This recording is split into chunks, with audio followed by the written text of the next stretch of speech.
CTS 시청자 여러분 만나뵈서 반갑습니다. 한 주간 예수님 때문에 행복하셨습니까? 네, 예수님으로 인해서 날마다 행복하시기 바랍니다. 자, 오늘은 부르짖어 기도하자라는 말씀입니다. 하나님은 우리 아버지이십니다. 아버지는 자녀에게 항상 좋은 것 주시는 분이십니다. 마태복음 7장 11절에 보면 너희가 악한 자라도 좋은 것으로 자식에게 줄 줄 알거든 하물며 하늘에 계신 너희 아버지께서 구하는 자에게 좋은 것으로 주시지 않겠느냐라고 말씀했습니다. 이 세상의 아버지들도 자식에게는 좋은 것 준다라는 것입니다. 더구나 하나님 아버지께서 구하는 자, 기도하는 자에게 좋은 것 주시지 않겠느냐는 말씀입니다. 우리는 하나님의 자녀입니다. 또 우리 하나님은 우리의 아버지이십니다. 아버지 아들로서 좋은 것을 받아 축복을 누리려면 어떻게 해야 되느냐? 기도하라 이 말씀입니다. 요한복음 14장 13절로 14절 말씀해 보니까 성경은 우리에게 수없이 축복해 주시려고 이 말씀을 하고 있죠. 너희가 내 이름으로 무엇을 구하든지 내가 시행하리니 이는 아버지로 하여금 아들을 인하여 영광을 얻으시게 하려 함이라. 내 이름으로 무엇이든지 내게 구하면 내가 시행하리라. 할렐루야. 예수 이름으로 구하면 반드시 응답하신다고 그랬습니다. 그래서 성경은 기도하라. 예수 이름으로 기도하라. 많이 반복하면서 말하고 있습니다. 하나님 아버지께서 좋은 것을 주시려고 이렇게 구하라고 말씀하고 있는 것입니다. 예수 이름으로 구하면은 예수님께서 직접 오셔서 일하시고 완성하신다라는 것입니다. 예수님께서 시행하신다 이렇게 말씀하셨는데 바로 그 뜻입니다. 우리가 예수 이름으로 기도하면 예수님 오셔서 그 기도 내용에 대해서 그대로 어떻게 해요? 완성시켜 주신다라는 것입니다. 이것이 바로 응답이지 않습니까? 할렐루야. 종교개혁자 마틴 루터 참 누구나 잘 알고 있습니다. 저도 대학 다닐 때 이분 얘기 많이 들었죠. 그분은 이런 얘기를 했습니다. 내가 매일 새벽 2시간을 기도로 보내지 않는다면 그날의 승리는 마귀에게 돌아갈 것이다. 나는 너무나 할 일이 많기 때문에 매일 3시간을 기도로 보내지 않으면 결코 이 일을 지탱해 나갈 수가 없노라라고 말했습니다. 바빠서 기도 안 하는 것이 아니고 너무나 할 일이 많아서 기도한다라는 것입니다. 일이 너무 많기 때문에 그렇지 않으면 마귀에게 다 뺏긴다 이 말씀입니다. 제가 바쁠 때는 엄청나게 저도 이렇게 바쁘더라고요. 아침 새벽기도 끝나고 7시 정도에 차 타고 서울에 또 볼 일 있어 갔다가 내려왔다가 또 강의하러 저녁 강의 있으면 저녁에 강의하러 갔다 오고 그럼 또 새벽에는 특별 새벽기도 있죠. 어떤 날은 보면 또 이렇게 방송 설교할 때도 이렇게 겹칠 때도 있고 굉장히 잠잘 시간이 없을 정도로 바쁠 때가 있어요. 그런데 마음에는 더 기도할 수밖에 없습니다. 그래서 기도하는 시간을 더 갖게 되고 더 하나님께 어떻게 해요? 마음을 쏟고 하나님의 도움을 요청하게 됩니다. 할 일이 많을수록 기도를 더 많이 합니다. 루터도 하루에 내가 새벽에 2시간을 기도하지 않는다면 이 종교 개혁을 하는 목숨 걸고 하는 이 일에 이 엄청난 일을 감당할 수가 없다라는 것입니다. 기도 안 하면 그 하나님의 일에 대한 모든 것을 다 누구한테 뺏긴다고요? 마귀한테 뺏긴다라는 것입니다. 우리는 하나님이 해야 될 일을 기도 안에서 마귀한테 뺏기면 안 될 것 같습니다. 그래서 하나님께서 도와주고 그 일을 성공시켜 열매 맺도록 해줄 테니까 뭐 하라는 겁니까? 기도하라는 것입니다. 잔느 교행이라는 여인이 있습니다. 영성으로 아주 뛰어난 분입니다. 17세기 프랑스의 성녀라고 불리죠. 많은 사람들이 기도응답이 어렵다고 생각한다. 그래서 대부분의 사람들은 기도를 통해 하나님을 만나는 일을 시도해 볼 엄두조차 내지 못한다. 그러나 기도를 통해 기쁨을 발견하는 것이 얼마나 쉬운 일인지 알게 된다면 당신은 밤새워 기도해도 지루함을 느끼지 못할 것이다. 하나님을 경험하는 기도라는 책에서 이렇게 말했습니다. 기도를 하지 않으니까 하나님을 만나질 못하고 또 하나님께 그 기도의 시간을 드리지 않으니까 더 어렵다라는 것입니다. 기도하는 시간을 드리면 드릴수록 지루하지 않고 더 기도를 많이 할 수 있다라는 말씀입니다. 김태광이라는 분은 새벽 내 인생의 가장 소중한 시간이라는 책에서 이런 말을 했습니다. 성공한 사람의 비밀은 새벽에 숨어 있다고 했습니다. 새로운 인생을 시작하기 원하신다면 새벽인이 돼야 됩니다라고 주장했습니다. 새벽을 지배하는 사람은 하루를 지배하고 하루를 지배하는 사람은 인생을 지배한다고 했습니다.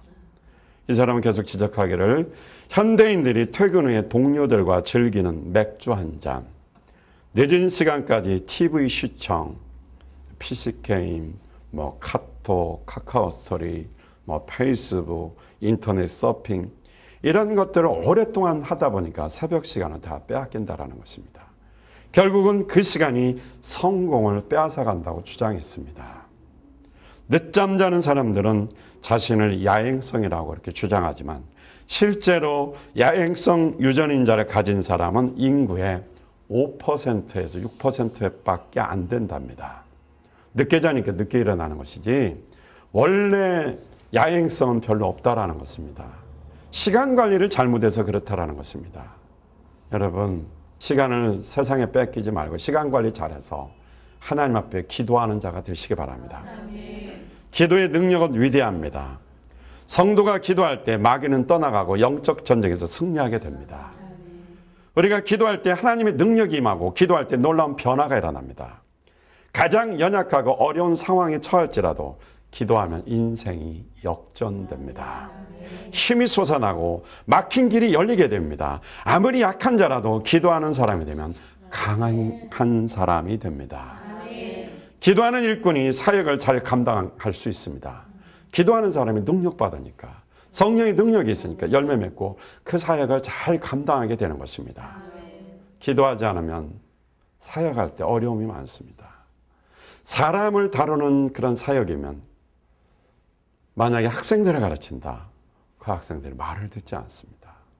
그 이유는 내가 기도하지 않았기 때문에 하나님의 도움이, 영적인 힘이 연약해져서 그렇습니다. 그래서 기도해야 됩니다. 교회에도 보면 기도하는 교회가 부흥됩니다. 행복한 가정도 기도하는 가정이 바로 행복하고 자녀도 잘 되는 것입니다. 하나님은 우리에게 기도하라고 말씀하셨습니다. 시편 81편 10절에 보니까 나는 너를 애굽 땅에서 인도해낸 여호와 내 하나님이니 내 입을 크게 열라 내가 채우리라고 말했습니다. 애굽 땅에서 구원해낸 자가 하나님입니다. 노예로 살던 그들을 430년 동안 노예라는 그 고통 속에서 살던 그들의 부르짖음을 듣고 하나님께서 그들을 구원해 주셨습니다. 그리고 그들에게 말했습니다. 내 입을 크게 열라, 내 입을 넓게 열라, 내가 채우리라고 말씀했습니다. 그런데 이 성경 끝에 보니까 내가 채우리라 하였으나라는 말이 붙었어요.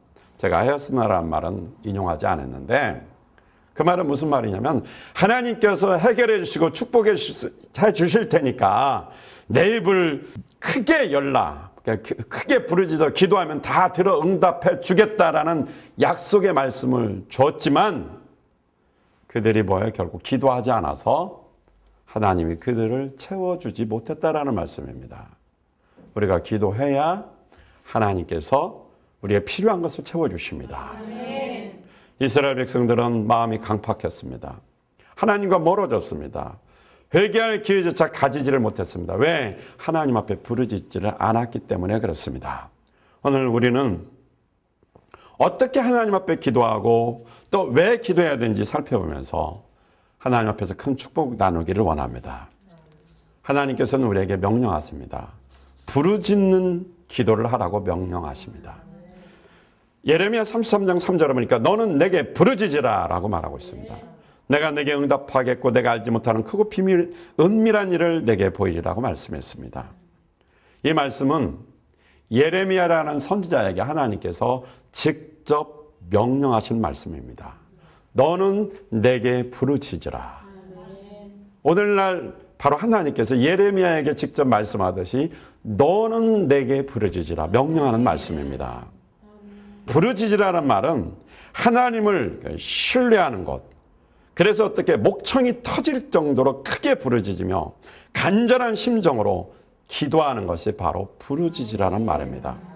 그러니까 부르짖으라 기도할 때 하나님께서 너 부르짖어라 이렇게 말하지 않고 아주 강력한 어조로 말했다라는 것입니다. 그러니까 어떻게 해요? 하나님을 절대적으로 믿고 아주 목청이 터질 정도로 아주 애절하게 부르짖으라 이 말씀입니다. 그 말씀에 순종하라는 것입니다. 부르짖으라는 말에 순종하라고 하나님께서 강력하게 말씀하고 있습니다. 예수님께서 부르짖는 기도의 본을 보여주셨습니다. 히브리서 5장 7절에 보니까 그는 육체에 계실 때 자기를 죽음에서 능히 구원하실 이에게 심한 통곡과 눈물로 간과 소원을 올렸고 그의 경외하심을 인하여 들으심을 얻었느니라. 할렐루야. 예수님께서는 기도할 때 심한 통곡과 눈물로 기도하셨다고 그랬습니다. 통곡은 요란하도록 큰 부르짖음과 눈물로 기도했다라는 말입니다. 예수님께서 십자가를 목전에 두고 얼마나 심한 통곡으로 기도했는지 표현을 이렇게 했습니다. 힘쓰고 애써 더욱 간절히 기도했다고 그랬습니다. 얼마나 힘써서 기도했는지 땀방울이 떨어지는 거 보니까 핏방울이 됐다고 그랬습니다. 그렇게 간절하게 목숨 걸고 기도하는 것입니다. 우리는 기도할 때 땀 한 방울 나지 않고 기도한다면 제가 볼 때는 좀 문제가 있는 것 같아요. 물론 조용히 기도할 때도 있지만 정말 땀방울이 핏방울은 안 돼도 그런 수준의 기도를 하라는 것이 하나님의 직접적인 명령입니다. 요즘 사람들은 기도하기를 싫어합니다. 기도하자 하면 아멘은 합니다. 그런데 뭐예요? 대답만 하지 않습니다. 말만 기도합니다. 진짜 기도해야 됩니다. 기도한다고 약속만 하지 않습니다. 저도 여러분도 부르짖으라는 이 기도의 명령에 우리 철저히 순종하는 자가 되어야 됩니다. 왜냐하면 하나님의 명령이기 때문에 그렇습니다. 하나님이 부르짖으라 이렇게 명령하는 이렇게 기도하라고 이렇게 명령하실 때에 하나님이 아쉬워서 기도하라고 하는 것이 아닙니다. 하나님은 아쉬운 것이 없어요. 바로 우리가 아쉽습니다. 근데 기도 안 하니까 하나님 먼저 찾아오셔서 내가 응답 줄 테니까 너 제발 내게 좀 부르짖어라. 찾아오셔서 명령하셨어요. 친히 찾아오셔서. 지금 얼마나 이 세상이 다급하고 위기에 처해 있습니까? 이런 때 우리가 해야 될 일은 뭡니까? 내가 아쉬워서 하나님이 명령하신 그 명령에 순종해서 기도해야 될 것입니다. 정작 기도의 필요성이 절박하고 하나님의 도움을 절대적으로 받아야 할 자들은 우상 숭배하고 세상을 즐기면서 믿음 없이 살아가고 있습니다. 하나님이 이렇게 불쌍한 자들, 하나님이 절박하게 하나님의 도움이 필요한 자들을 찾아와서 너 제발 나한테 기도해라 명령하신 것입니다. 부르짖으라는 하나님의 심정을 우리가 충분히 이해하고 경험해야 순종할 수 있습니다. 오죽하면 먼저 찾아와서 기도하라 그랬겠습니까? 그렇게 절박하게 하나님의 도움이 필요하고 다급한데도 하나님을 찾지 않으니까 하나님이 나를 사랑해서 먼저 찾아와서 절박한 심정으로 너 제발 기도하면 네가 알지 못하는 크고 비밀한 일을 내가 보여주고 응답 줄 테니까 그 명령에 순종 좀 하라고 하나님이 먼저 찾아와서 애원하시는 것입니다. 이 심정을 알아야 돼요. 부르짖으라고 명령하는 이 심정을 알아야 하나님 앞에 기도하게 되는 것입니다. 너희가 내게 부르짖으며 내게 와서 기도하면 내가 너희를 들을 것이요 너희가 온 마음으로 나를 구하면 나를 찾을 것이요 나를 만나리라. 할렐루야. 하나님께 나와 부르짖어 기도하면 들으신다고 말했습니다. 그리고 만나주신다고 말했습니다.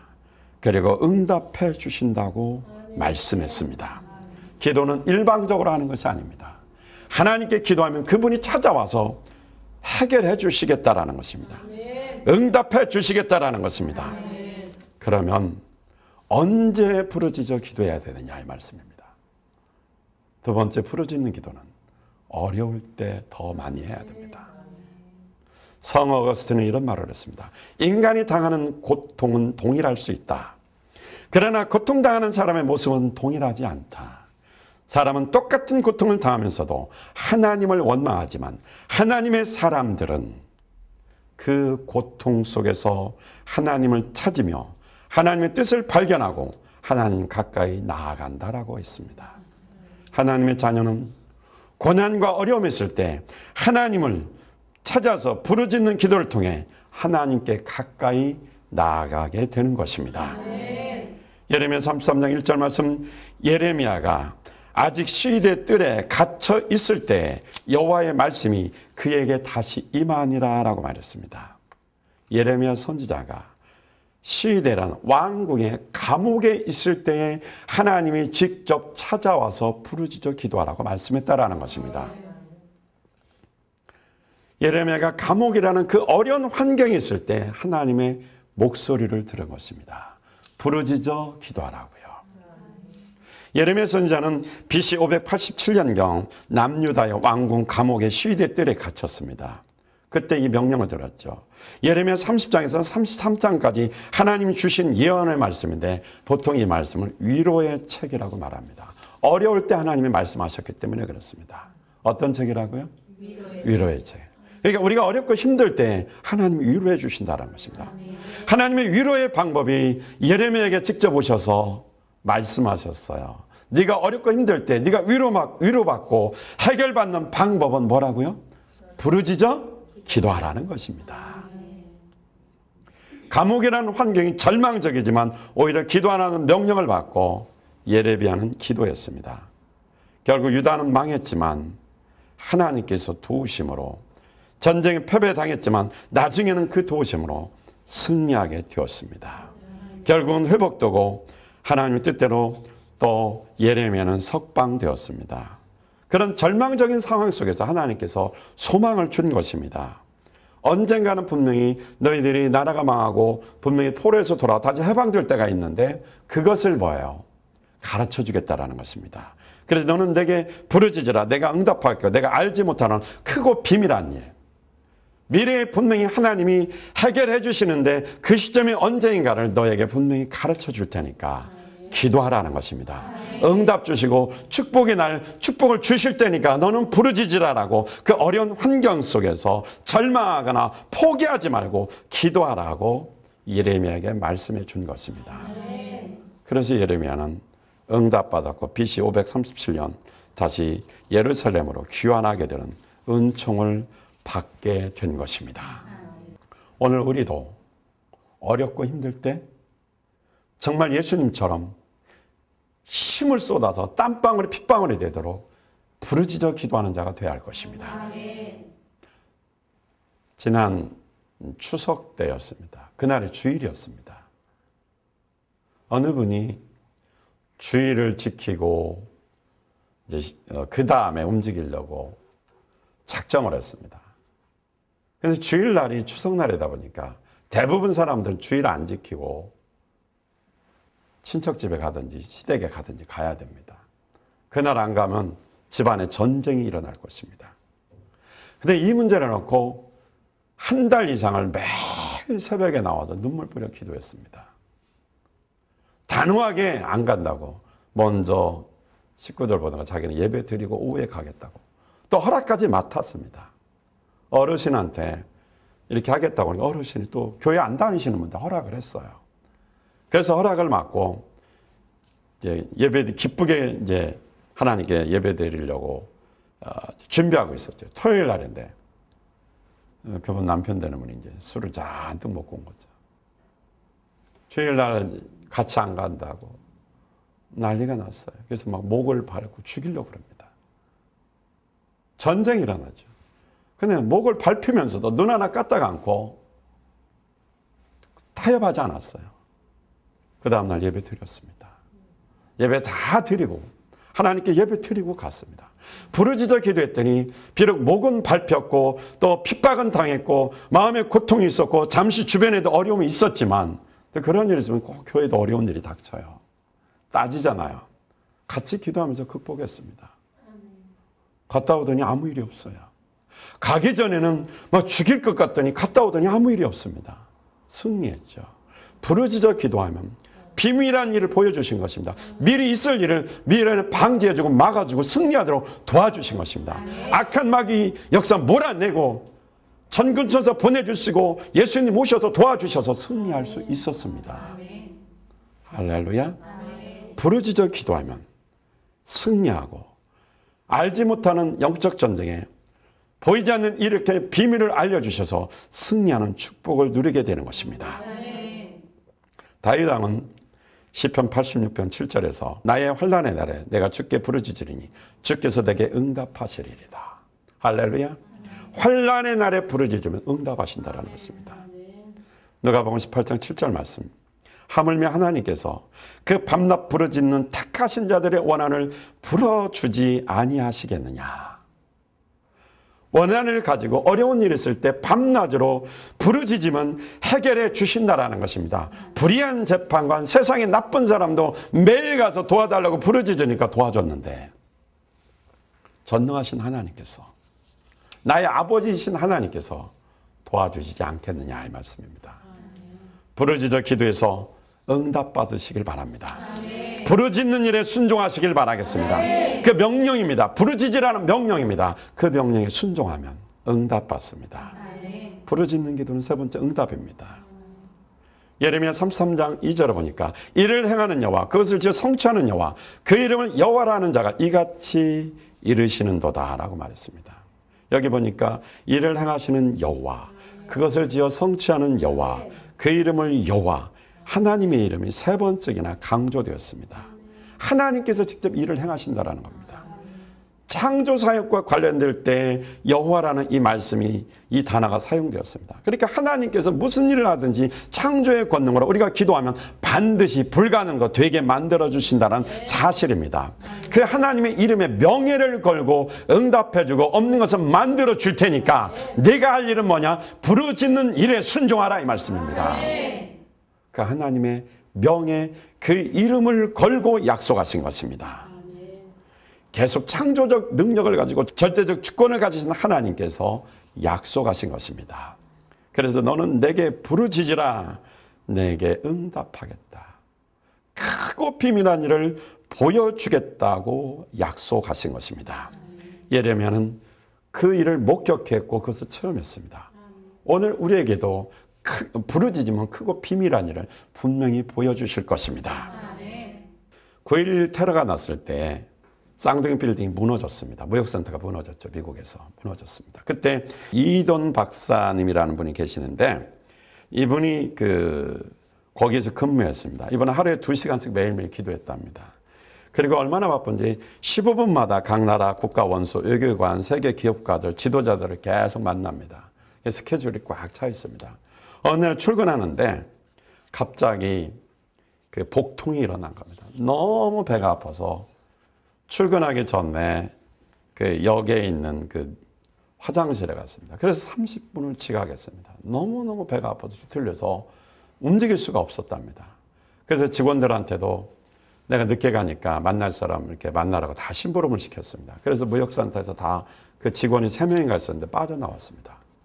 그리고 이제 출발하려고 가니까 그때 센터가 다 무너져서 거기 사람이 거의 다 죽었죠. 그런데 이 박사님과 그 직원들은 한 사람도 안 죽었다. 그가 매일매일 기도하니까 크고 비밀한 일, 알지 못했지만 하나님께서 어떻게 해요? 알려줘서 살아날 수 있었다는 것입니다. 부르짖어 기도하십시오. 마치 홍해바다 밑에 바닷길이 열려 있었지 않습니까? 내가 기도할 때 일이 해결되지 않지만 홍해바다에 감춰진 그 바닷길을 열어서 이스라엘 백성들이 수백만이 건너가듯이 우리 인생의 크고 비밀한 일, 감춰진 그 길을 하나님이 보여주실 것입니다. 내가 길이요 진리요 생명이라고 말씀했으니까 예수님께서 길이시면서 그 길을 안내해 주실 것입니다. 너는 부르짖어 기도하라. 그러면 반드시 응답하고 크고 비밀한 일을 보여주신다고 약속하셨습니다. 하나님의 명예, 하나님의 이름을 걸고 약속했습니다. 부르짖어 응답받는 자 되시기를 주님의 이름으로 축원드립니다. 할렐루야.